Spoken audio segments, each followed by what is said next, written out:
There I was, lying in bed on a cold winter evening, listening to high-class audio on websites that are akin to five-star restaurants, when by chance I stumbled upon a conversation by two truly stunning intellectuals. A conversation that instantly caught my attention. You see, the LJEV7ZGY says, "It's hard to type with one hand, while the other is holding my Bible." To which the absolute scholar that is Terraria Lord 201 replies, "Some guy in Utah got struck by lightning while jacking off to the Bible."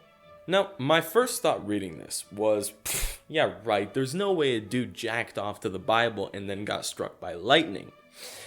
And, well, here we are. Please, allow me to set the stage. It's January 21st, 2016. A cold, slow wind is blowing over Mount Pleasant, Utah.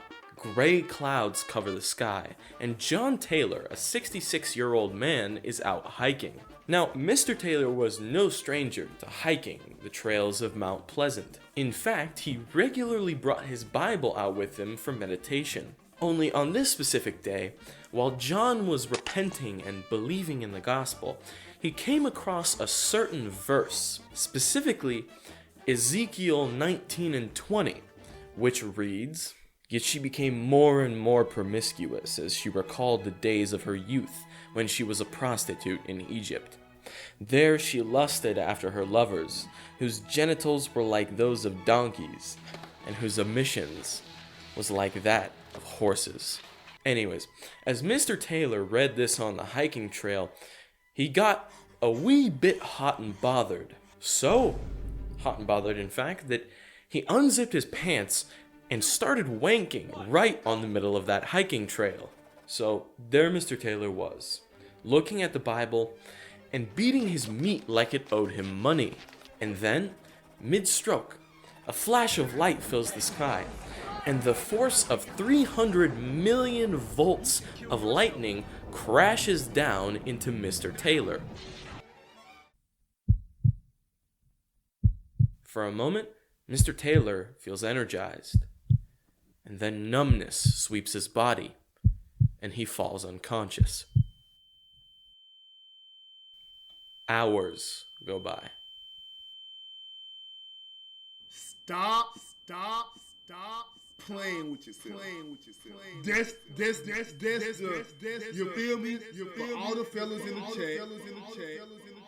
Look, for all the fellas in the chat. Stop playing with you. Stop pleasuring y'all.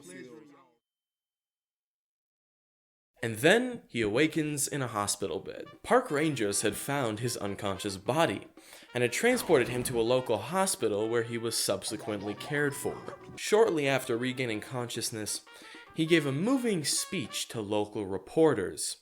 Quote, "Since my wife passed away last year, I often seek the tranquility of the hiking trails of Mount Pleasant. I bring my Bible and meditate about God, Jesus, and the creation. I strongly believe God has punished me for my sinful ways that day, and am glad God has given me a second chance to spread His word and tell my story. I am ashamed to say that I was fulfilling my dirty needs while holding this sacred object, written down from the spoken word of God. If God has intended this to be my punishment for my sinful ways, then I feel I must share my story with the world so that others may avoid this dreadful path. I was a bit depressed that day, and that is when the devil brought me to these passages and filled my body with sinful urges. I was weak then, but God has shown me the way, and until I die, I shall share my story so others don't pay as heavy a price as I did." Well, he's doing a shitty job at telling it. I only learned about this last week. But I think we can all learn a very valuable lesson from this man's experience. Don't jack off to the Bible.